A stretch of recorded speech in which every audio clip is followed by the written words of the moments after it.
x ఎలా రాయించండి?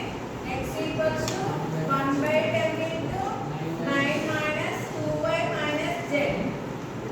అంతేనా? Next ఏంటి?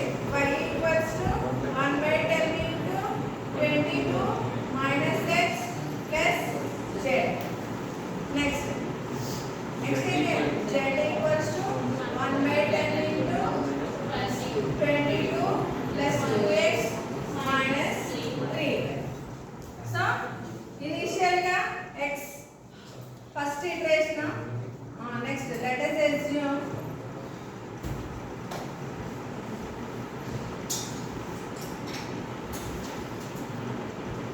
initial values x naught equals to y naught equals to z naught equals to 0 కింద assume చేస్తాం. First iteration 1 first iteration